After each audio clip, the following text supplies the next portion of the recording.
We're talking Marvel Monsters. Oh, I am super stoked about this. I'm really, really excited too. I'm scared already. Are you scared, Ryan? I am. You should be.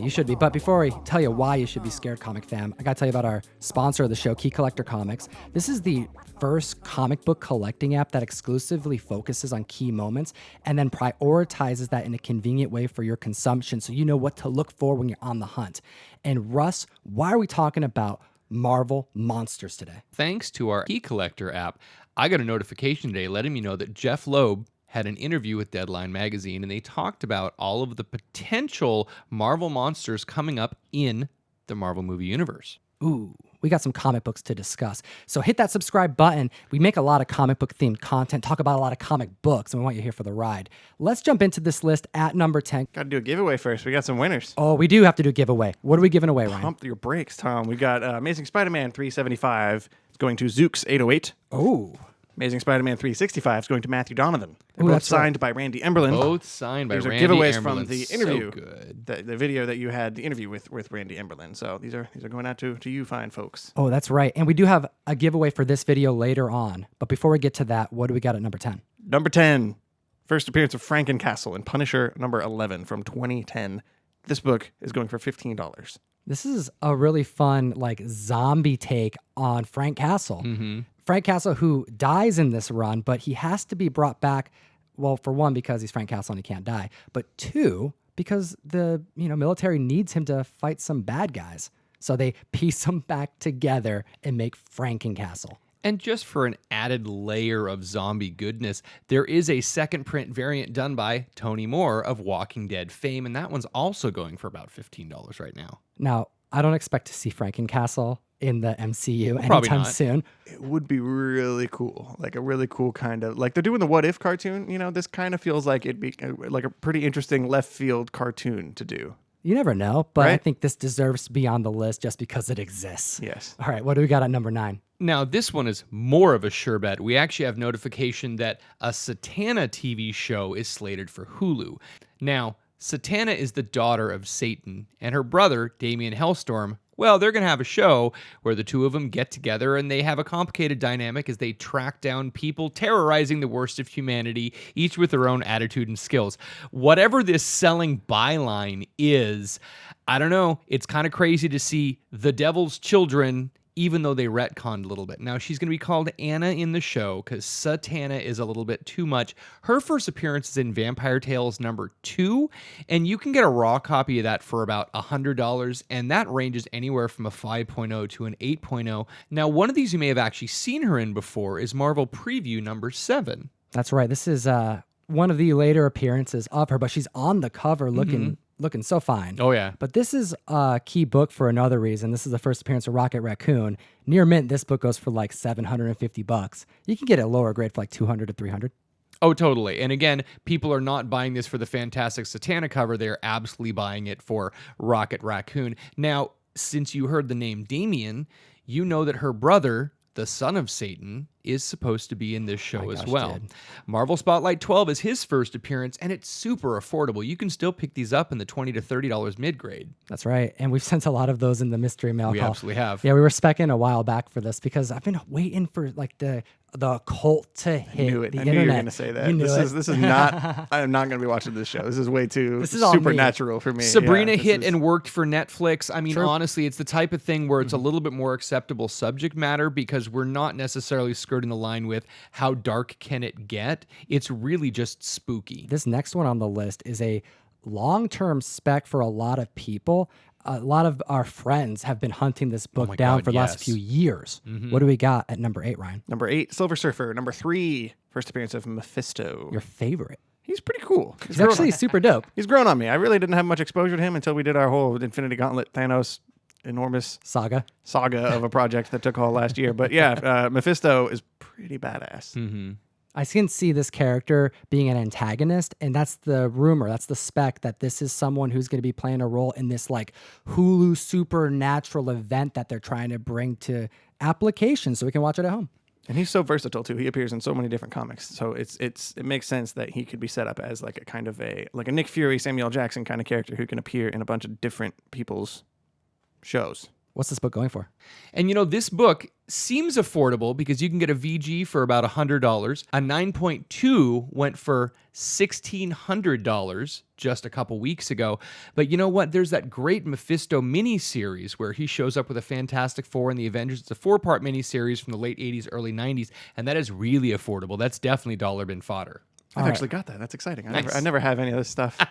It was recommended to us by a lot of people. Yes. Yes, it was. Okay, moving on, because we're talking about Mephisto, so you know where we're heading now. We got, at number 7, we have Ghost Rider at number 28. This is the first appearance of Lilith, who is also rumored to be in this Hulu series as like the mashup with Mephisto. Now, this is a newer Lilith, correct? Because I know her as a sorcerer, but there's 2 versions of her in the MCU. Yes, there absolutely is. So this is the one that shows up in the early 1990s, and she's just kind of a badass sorcerer woman. This is not to be confused with Lilith, who showed up in Giant Size Chillers #1, who is the daughter of Dracula. That's right. This book is actually quite affordable, and being that she may be playing a key role, we have this book going for like $10 to $15. It's really mass produced, and I think it's in a lot of people's back issue bin. Absolutely, Tom. All right, and now looking at number 6, this wouldn't be a list without the Legion of Monsters. Now, this is such a cool team up. I mean, we have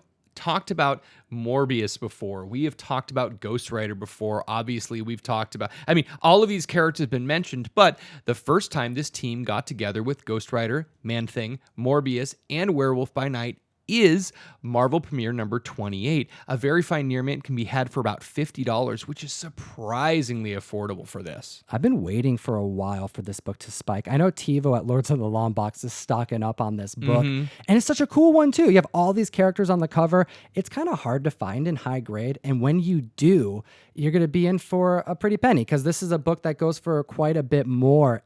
A slab 9.4 went for like $250 this last week. And what was the price the week prior on a 9.4? I think it was only $180. It went up $70 in the course of a week. So keep an eye out for Legion of Monsters for good reason. And then let's kind of keep on this track at number 5. Marvel Spotlight. Issue number 2 is here at number 5. It's what's his name? His name's Jack Russell. That's right. Really creative, man. That's Werewolf by Night, correct? Another angry yes. ginger. Right. Yeah. Right? Hashtag angry gingers, I guess. That's a thing now. Werewolf by Night. Yeah, his name's Jack Russell, which is a very uncreative name pun for a dog person. Like omnipotentus for the most omnipotent character ever. This is really phoning in the names here. Yes, Mephisto turns out to be the villain. Right. Who would have thought? Exactly. But this is a dope book, man. There's a lot of fans of this run, and you know what? This comic book has a cover, the only cover done by Neil Adams from this run. Oh, yeah, absolutely. So Marvel Spotlight 2, Neil Adams cover, and then Marvel Spotlight 3, you have Mike Ploog doing the covers. And Ploog's done a fantastic amount of great horror covers and a ton of these Marvel Spotlight covers. It goes for $400 in near mint. If you're patient and you're not worried about getting that slab, you can get this book for like 60 to 80 in like middle range. I'm just excited. I think a werewolf TV show, like if they do it right, it could be pretty cool. Like Werewolf by Night would not be.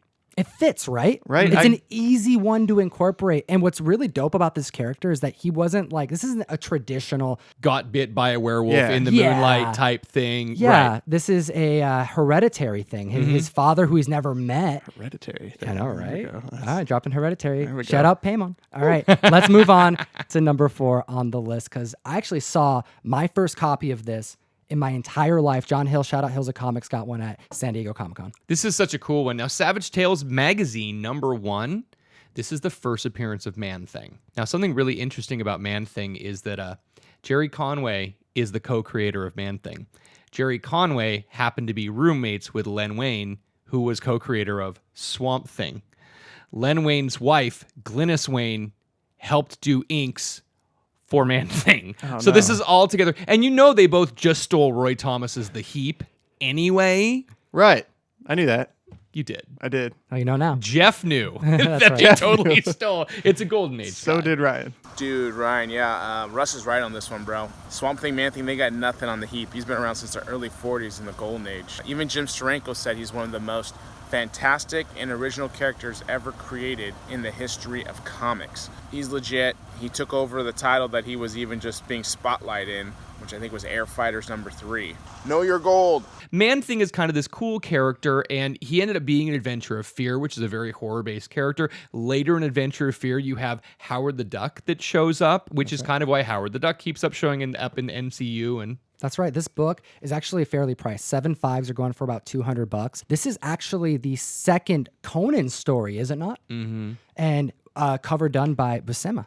Oh yeah, John Buscema. And this one's a really, really great one, except for the fact that they're talking about putting it on Hulu. And I don't know because, well, DC just killed Swamp Thing really quickly. So I hope Man-Thing lasts longer. Oh, number 3 on this list. I'm stoked that this book is starting to get more eyes on it. We got Tomb of Dracula, issue number 1. Another Neil Adams cover. But this one, I feel like the price is more affordable now than it ever will. I'm surprised it's going for these numbers. Oh, I'm shocked. A 7.5 going for $200, and Tom and I saw that a 9.8 went just 2 weeks ago for $2,200. I think that's low, man. Now a book for this caliber from this time frame at $2,200 in a 9.8? I mean, we're looking at recent books in 9.8 going for almost that much money. Now, with the renewed interest because of Blade showing up in Tomb of Dracula number 10, I think this book is going to start seeing spikes. First appearance of Frank Drake, the descendant of Dracula. You also have the first appearance of Van Helsing. And this is the first issue in the ongoing horror comic books that Marvel started post the Seduction of the Innocents. All right, so this is one you got to keep an eye out for, regardless of if we're going to see Dracula hit the screen. This is a good book to have in any collection. Number 2 on the list is another one that I hope to own one day. I used to have a shirt of this. Remember that? Mm-hmm. But not anymore. Sad day. We have Strange Tales, issue number 89, making this list. What? First Fing Fang Foom. I mean, how do you go wrong with this book? Any way you can get it, it's a great book. Pick one up because he is rumored to be in the Shang-Chi movie. How cool is that, man? Seeing this like dragon come out of nowhere. It's going to freak people out. I'd be excited. Like Mandarin's going to be in this thing, right? And him and Fin Fang Foom are pretty tight, I thought. So that might be cool to see. That ups the stakes, I think, for a Shang-Chi film. Now, this book goes for quite a bit. I mean, this is a $1,000 plus book in higher grade, but if you're patient, you can find it for lower. You know, like I said about a lot of these books on this list. This is a fun story, though, because this is almost like a Godzilla type of story. He's not good, he's not bad, but he comes out to cause a ruckus and indirectly helped humans. And then he was put away. You know, he was put back to where he came. Right. However, Marvel picked that story back up in an Iron Man issue number 274. This is kind of an origin story. You find out where he came from. You find out that he's a shapeshifter and that he's not the only one. And this book is available in dollar bins across the country. Number 1 on the list. I'm super excited to be reporting on this book. But before we do that, I got to ask the comic fam, hit that like button. We absolutely need your support now more than ever. If you found any value to this video, hit that button. Let's chat about number 1 on the list, Russ. Amazing Spider-Man number 101. I mean, what more can you say? First Morbius. It's all-time highs right now.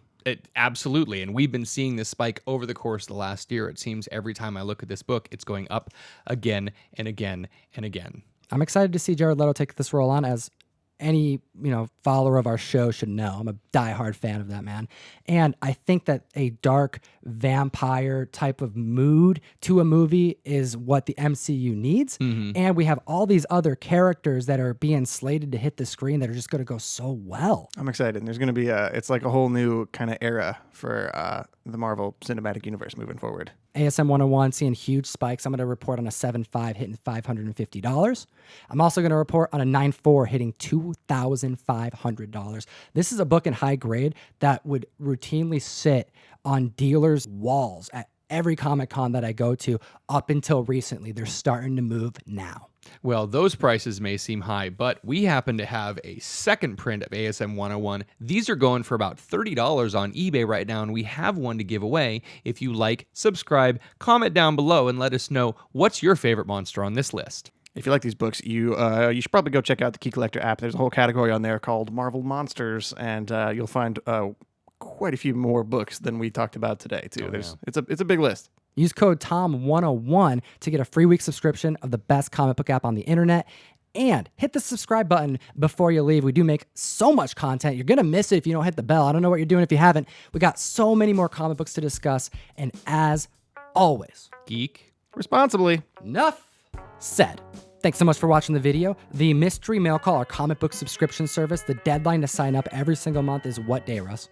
the 15th of the month. So hit the link in the description. We're going to start sending you comic books every month. It's going to be a joyous time.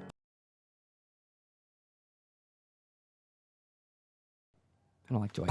You think joyous is a It's weird funny. word? I think it sounded bad, but it was funny. All right, cool. I'll take it. I liked it.